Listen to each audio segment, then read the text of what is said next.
What's happening, everyone? I'm the Disney detective. Well, actually, I'm the sorcerer detective today. And you guessed it, we are talking about 7 things you didn't know about Disney's Fantasia. Now, even though Disney's Fantasia was released in 1940, its 3rd animated film ever, it's still considered one of Disney's most ambitious films. I mean, it did a masterful job at blending superb animation with classical music composed by Leopold Stokowski, and it didn't receive its due accolades until decades after its release. And another record that it holds is for the longest Disney animated feature. That's right, it tops off at 2 hours and 5 minutes, or 125 minutes. That is so long.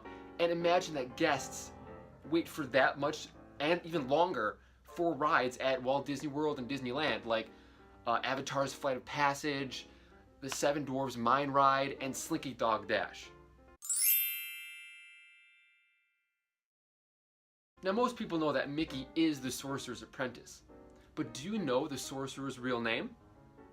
It's Yen Sid, and he was secretly modeled after Walt Disney himself. A dead giveaway in the film is when the sorcerer raises his eyebrow, which was a habit of Walt Disney's. Also, Yen Sid backwards is Disney.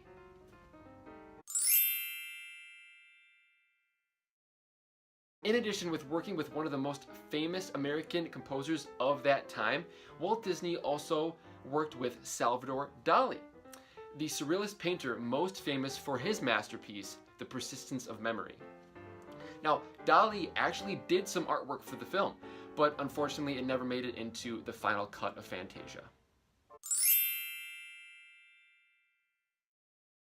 In one of many creative brainstorming sessions between Walt Disney and Leopold Stokowski, they envisioned releasing different fragrances and scents during specific scenes of Fantasia to heighten the experience.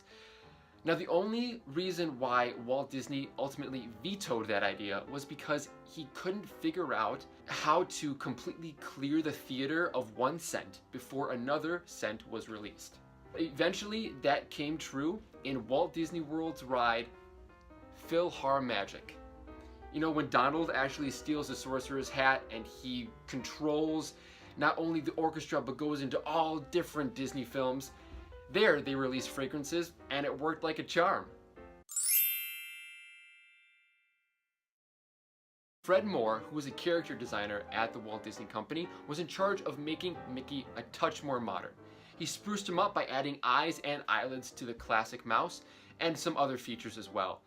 But Fantasia took so long to get animated and drawn that Walt Disney actually used the new Fred Moore version of Mickey Mouse in many shorts that were released before Fantasia was released.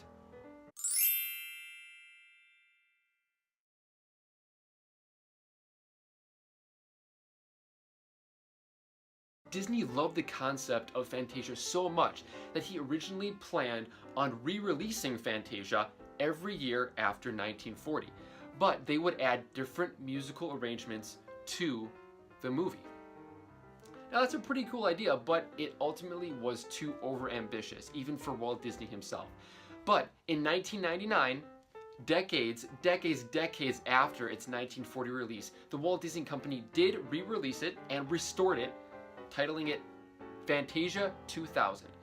And they were able to add some of the new musical arrangements that they planned on using back in the 40s, 50s, and 60s. Well, guys, that's it. I best be putting this sorcerer's hat back on the mantle so Yen Sid does not get angry at me.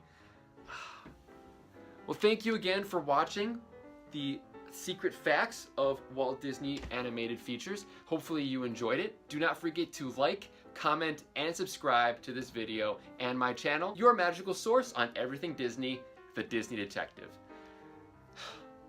I don't know, it's really fun wearing white gloves. I feel like Mickey Mouse or like I'm a magician about to make something disappear. I think I'll give it a shot. Have a great day, and I'll see you next time.